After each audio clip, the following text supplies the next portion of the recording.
네, 2025년 3월 1일 밤 11시가 다 돼가네요. 이정훈입니다. 제가 앞선 방송에서 제7공화국을 향한 위대한 시민혁명이 시작되고 있다라 그랬습니다. 이재명이 원하는 대로 가는 게 아니라 지난 계엄을 계몽령으로 이해하면서 국민들이 야, 대한민국 이 좌파들이 민주주의 하자고 육공화법 만들어놨더니 좌파들이 요새 차고 앉아가지고 대한민국을 엉망으로 만드는구나. 그 자들을 걷어내고 진짜 시민이 주권자인 혁명을 하려고 한다라고 봤습니다. 이렇게 세상이 변해가자 이 자기 세력이 주요 포스트, 이 대한민국의 육공의 민주화를 이용해서 헌재라든지 또는 법원이라든지 국회에는 어마어마하게 많죠. 또 언론 이런데 포진해 있는 좌익들을 이용해서 자기 원하는 세상을 만들어 오던 민주당이 당황하고 있습니다. 이재명이 상당히 제가 보기에는 잔망스러워져 가고 있습니다. 세상이 참 재밌어요. 충성을 다한다고 한 게 잘못돼가지고 자신을 자기 편을 패착으로 모는 경우가 많습니다. 과잉 충성이 자살골을 만드는 거죠. 지금 대세가 글로 흘러가는 것 같습니다. 이번에 선관위를 감사원이 감사한 거를 헌재가 하지 말라! 하면 안 된다! 라고 그랬습니다. 지금 감사원이 우리 선관위에 대해서 많은 거를 밝혀냈죠. 그 중에 하나 놀라운 게 나왔어요. 이 선관위에서 온갖 비리를 다한 그 김세환 사무총장, 자기 자식도 편법으로 선관위에 집어넣고 한 그 양반. 이걸 자신의 돈으로 했으면 좋았을 텐데, 이 공무원들이 나라 돈 쓸 때는 영수증 처리되거나 나라 돈 쓸 때는 펑펑 쓰는데 자기 돈은 요만큼도 안 쓰려고 그래요. 그거 여러분들 공무원들 퇴직한 사람들하고 밥 먹으러 가보면 금방 감져가요. 공무원들은 판공비 있을 때는 밥 잘 사는데 판공비 없어지고 퇴직하면 연금으로 살게 되면은 진짜 꽁생얼이 되는 경우가 많습니다.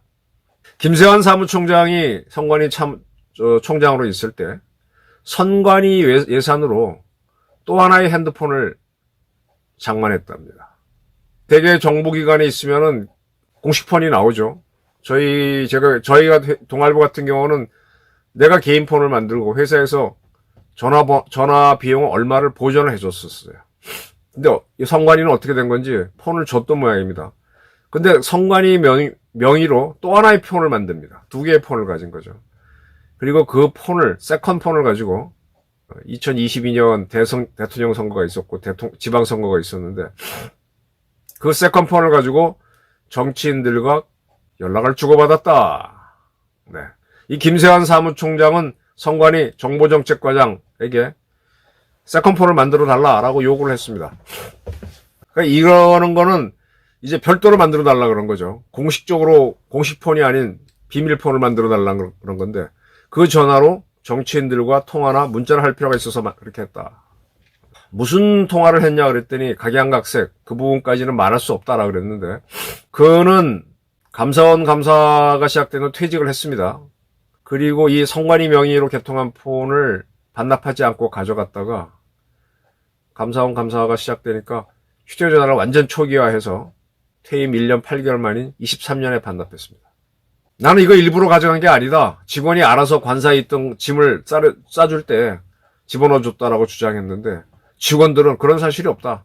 핸드폰까지 누가 짐에 싸줘요. 자기가 주머니에 있는 거 그냥 들고 왔지. 이 양반은 2019년 자기 아들 강화군 선관위에 채용되도록 한 혐의가 있어서 현재 기소된 상태죠. 그래서 그 아들은 세자로 불렸습니다. 지금 선관위는 가족 회사였다는 주장이 나왔었죠. 선관위에 대해서 법원이 굉장히 관대하고 헌재도 관대한데 요거는요. 누차례 말씀드렸지만 선관위원장은 대법관이 하고 각 지역 선관위원장은 그 지역의 법원장이 하잖아요. 법원에서 판사가 하잖아요. 이 선관위 위원장으로 가게 되면 꽤 많은 수당이 나옵니다. 이렇게 돈 받는 재미 때문에 판사들이 가서 선관위 하는 거는 저희가 책임내니까 들여다봐야 되는데 안 보고 오냐 오냐 해줄 수 있어. 우리 야당 의원 중에서 누군가가 우리 재정경제부에다가 중앙부터 지방까지 선관위원장들 한 판사들 이름 다 달라 그러고 그때 위원장으로 얼마씩 받아갔는지 그리고 또 판공비 얼마 썼는지 달라고 하면요 놀라운 사실이 나올 겁니다. 근데 여당에서 안 할 거야. 왜? 지들 또 선관위한테 선거자금 받아먹었기 때문에. 왜 선관위 사무총장이 정치인들과 몰래 통화를 또 문자를 주고받아야 됐을까요? 이러니까 선관위에 대해서 국정감사 같은 걸 잘 안 하는 거예요. 물론 이제 선거 끝나고 자기네들이 이만큼 썼다 그러면은 일정한 득표만 하게 되면 자금도 받아야 되니까. 그러니까 선관위 냅두는 겁니다. 그러니까 여기는 무소불위가 되는 거예요. 근데 이러한 선관위에 대해서 감사를 하지 말라라고 헌재가 그랬습니다. 지금 감사원을 반쯤 죽여놓고 있는 게 이재명의 민주당이죠. 이 감사원에서 해수부 공무원 조사했었잖아요. 그리고 북한에서 온 어부를 강제로 북송한 거 조사하고 하니까 어떻게 했습니까? 이재명의 민주당이 감사원장 탄핵했습니다. 감사원 죽이기에 이재명의 민주당이 앞장습니다. 탄핵하고. 그리고 헌재도 선관위를 보호하면서 헌재 너 그러면 안 돼 합니다. 법적으로는 선관위는 독립기관이니까 대통령 직속의 감사원이 하면 안 되지만 선관위는 아무도 안 문단 말이야. 옛날 같으면은 권위주의 정권 때 같으면은 중정이나 안기부가 들여다 보니까 선관위가 함부로 못 하는데 이제 그것도 안 하잖아요. 경찰은 실력이 없고 다 해먹었잖아요. 정치인하고 지들이 정치하고 있었잖아요. 이런 뭐 같은. 근데 헌재가 이걸 막았기 때문에 일단은 민주당은 자기네 비리는 안 드러날 수 있지만 이것 때문에 국민들은 더 분노해서 윤 대통령 컴백해서 저거 잡아야 된다 이렇게 간다는 겁니다. 이게 정치의 역설 패러독스입니다. 3.1절 보수 진영은 여의도와 광화문에서 초대형 시위를 집회를 가졌습니다. 좌익들은 안국동 헌재 앞에서 내란 종식 민주헌정 수호를 위한 윤석열 파면 촉구 번국민 대회를 열었습니다. 여기에 이재명 씨하고 야 5당 대표들이 다 참여를 했습니다. 근데 이재명 씨가 여기에서 민주당을 보수 정당이라고 얘기했습니다. 보수의 탈을 쓴 채 헌법과 법치를 파괴하는 이들을 넘어서서 민주주의를 회복해야 된다. 국민의힘이 보수의 탈을 쓴 채로 헌법과 법치를 파괴하고 있다. 그러니 그들을 넘어서서 민주주의를 회복해야 된다. 진정한 보수의 가치를 회복하고 진보와 보수가 합리적으로 경쟁하는 정상사회를 향해 나아가야 한다. 여기서 진정한 보수는 민주당을 얘기하는 거고 나머지 야사당이 진보라고 이재명 씨는 얘기한 적이 있죠. 자기네가 보수라는 거야. 그러면서 아직 내란은 끝나지 않았다. 빛의 혁명도 완성되지 않았다. 106년 전, 그때가 이제 1919년 기미 독립선언할 때죠. 선대들이 외쳤던 것과 것처럼 상식과 도의를 복구하자. 희망을 가지고 열정을 다할 수 있는 나라를 만들어가자. 막 그러면서 뭐 홍익인간까지 얘기했어요. 홍익인간 제세이와 이건 제 전공인데 대동세상까지 얘기하고 뭐 좋은 말은 다 갖다 씁니다. 4.19, 5.18, 6월 항쟁 그때마다 깨어 일어나는 국민이 움직였다라 그러는데 지금 깨어 일어나는 국민들이 움직여서 우리나라 요소요소에 침투해서 대한민국 정상화를 막고 있는 좌익을 속아내는 시민혁명을 하고 있는데 지금 이재명 씨는 거꾸로 얘기합니다. 총칼과 장갑차를 두려워하지 않고 맨손으로 맞서 싸운 우리들. 이거 어떻게 보면 꼭 정청래 씨가 얘기한 거 따라가는 것 같죠. 부정한 욕망이 만든 그 캄캄한 어둠을 응원봉의 찬란한 빛으로 걷어내며 국민 승리의 위대한 역사를 만들어가는 것이 우리들. 뭐 이런 소리를 했습니다. 주권자인 국민을 배반하고 민주공화국의 기본 질서와 가치를 부정하며 내란 반동에 동조하는 사람과 세력들이 있다. 헌정 질서와 법치주의를 부정하는 것은 결코 보수일 수 없다. 추구조차도 못 되는 반동이다라고 그랬습니다. 이렇게 본인이 보수를 하면서 국힘당을 수구로 몰아붙이는 게 제가 보기에는 잔망스럽다는 겁니다. 이제는 민노총 등 좌익들은 자기의 고정표니까 중도 세력을 잡아서 집권을 해야 되겠다. 그래야 자기가 살죠. 그래서 스스로를 보수라고 하고 국힘당은 수구로 몰아내는데 이렇게 너무 급작스럽게 변하면 잔망스럽다는 겁니다. 지금 민주당이요. 처음에는 이 계엄령을 내란으로 막 몰았었죠. 뭐 지금도 내란이라고 주장을 하는데 헌재에 갈 때는 내란을 빼버렸죠. 초기에 이런 적이 있습니다. 그 노상원 전 정보사령관 메모를 근거로 해가지고 때마침 정보사에서 인민군 군복 500벌을 당연히 목적이 있죠. 구입한 다음에 추가로 60벌을 계엄하기 한 3주 전에 구입한 적이 있어요. 그걸 가지고 이 용도가 뭐냐? 이 부승찬이라고 공군 대위 출신인가 국회의원 하는 친구가 있는데 많이 따지고 그랬습니다. 뭘로 의심했는가 하면 인민군 복을 입고 정보사나 정보사의 HID 북파 공작원들이 주요 정치인들을 잡아가거나 해서 북한이 뭘 일으켰다라는 걸 핑계로 계엄을 하거나 뭐 계엄 분위기를 조성하려고 했다. 이렇게 의심을 한 거죠. 근데 요즘 이 얘기 쑥 들어갔어요. 말이 안 되니까. 정보사는 우리 HID나 UDU 대원들을 이북에 집어넣고 하려니까 훈련용 적군이 필요하잖아요. 대항군이 필요한데 그건 보승찬 씨도 알아요.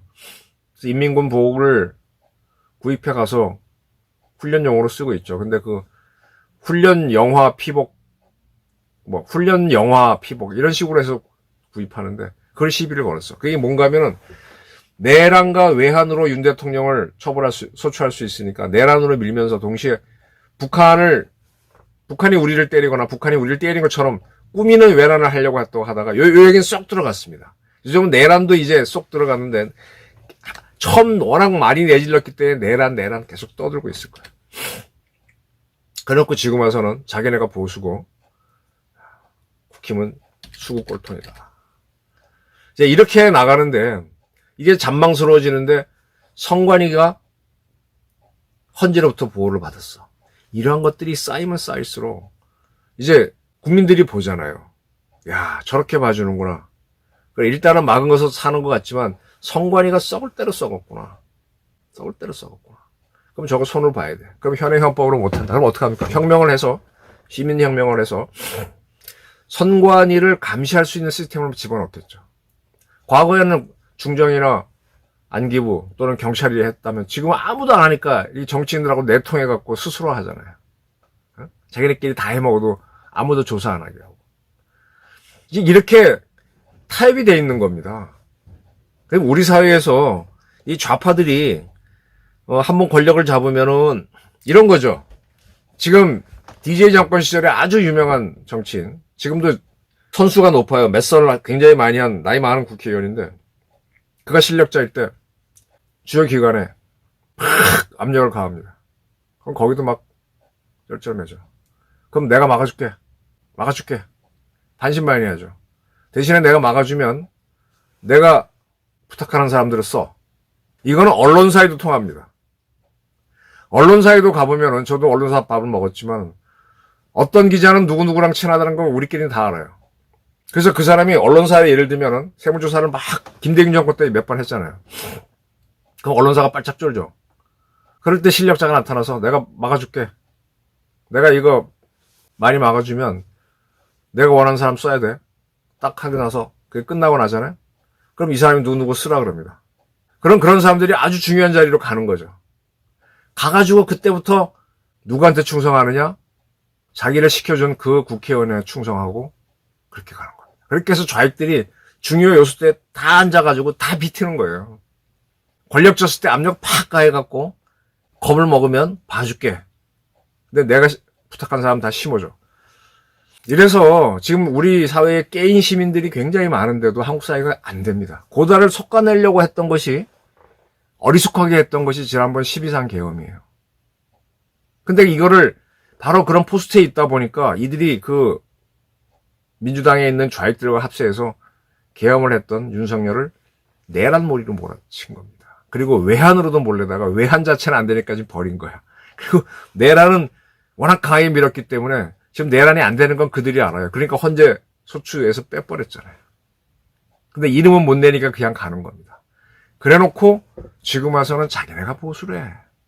잔망스럽죠. 요런 변화를 쭉 보시면 이 선관위도 윤석열 정부가 건들려고 그랬잖아요. 못 건들게 하지 않습니까? 헌재가 막았잖아요. 근데 이렇게 막는 것들이 다 아까 말한 대로 선관위도 언젠가 한번 그 세력이 겁을 줬을 거야. 근데 하니까 집어넣어 해서 집어넣고 탁 자기 세력 만들고 근데 그쪽 사람들하고 통하기 위해서 이제 전화를 따로 만들고. 이해되시죠? 국정원도 가능해요. 군에서도 특정 인사들은 김병주 의원부터 만났잖아요. 국정원에서도 몇몇 사람들은 박선희부터 만나잖아요. 이게 권력을 쥐고 있으면 국정감사 뭐 할 때 한번 거울 팍 줬다가 내 사람 써 그러면서 요직을 다 차지해서 대한민국을 비트는 겁니다. 자, 이거를 속아내야 됩니다. 이게 누가 하느냐? 이제 여러분 시민들이 해주셔야 됩니다. 잔망스러워진 이재명 그를 속아내면 어디에 좌익들이 박혀있는지 나올 겁니다. 헌재가 선관위를 봐줬기 때문에 더 힘이 붙을 겁니다. 하여간 법원이 어떻게 선관위와 짝짝꿍이 되어 있는지는 선관위 위원장으로 갔던 각 법관들을 그 수당 조사하면 쉽게 나올 겁니다. 한국 사회가 굉장히 발전했으면서도 왜 좌파가 득세한 세상이 됐는지 비밀은 시민혁명이 완성되어 가는 과정에서 풀릴 겁니다. 감사합니다.